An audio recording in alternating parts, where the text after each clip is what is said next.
I do a zero tolerance training for all of our new staff that come into Storck Center before they go onto the floor to work with our individuals. It's a training that's good for 3 years, and then the staff get retrained or more often if necessary.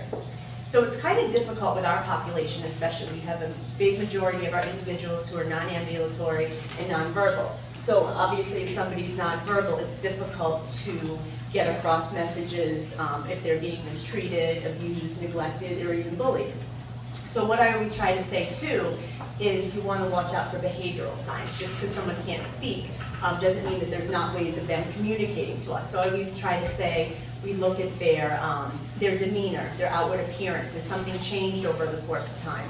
Are they afraid to go to a certain place? Are they afraid of a certain individual? So these are some things that we kind of look out for, and we can try to intercept and intervene if there is an issue and try to get to the root of the problem. I always talk too about we must watch how we interact with our staff. We don't want to ever create any form of intimidation from staff to the residents, or even staff with one another.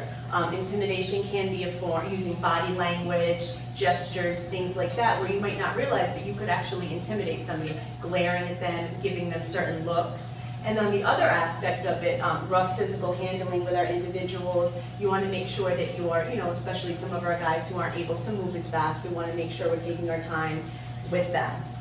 And just because someone's nonverbal doesn't mean that they don't have the same feelings, obviously, that you and I have. So I really make that clear, especially in our new orientation classes that come in.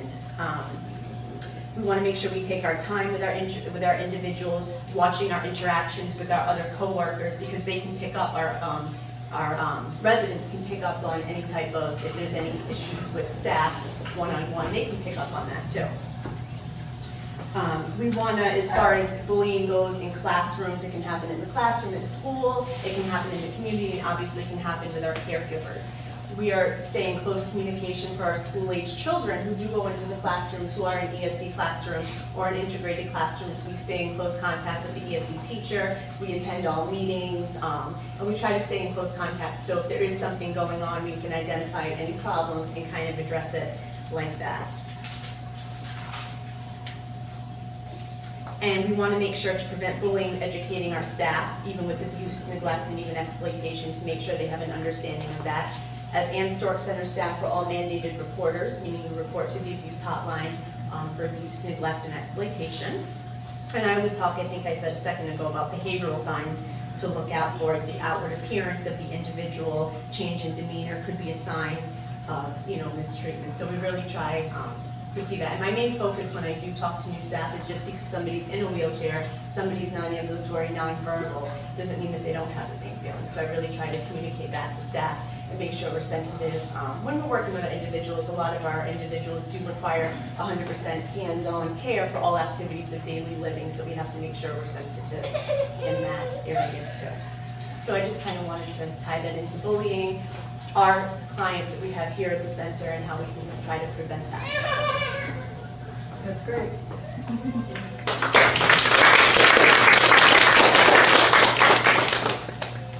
I can't imagine there ever being an employee bullying. Bullying can kind of also form into abuse or neglect. That's kind of where it's kind of can go side and side. We have some individuals, I can give examples, if they have behaviors and they'll drop to the floor sometimes. And it depends, each individual like that would have a behavior plan, and there's ways to intervene properly to get them up to move, to do it in a safe manner. You're communicating with them versus glaring at them, pulling at them, almost kind of like using intimidation, your body language, things like that too. And it does, I have seen it happen before, situations like that. But like I said, we're all mandated reporters, and anything like that would be reported to the abuse hotline. Any additional questions?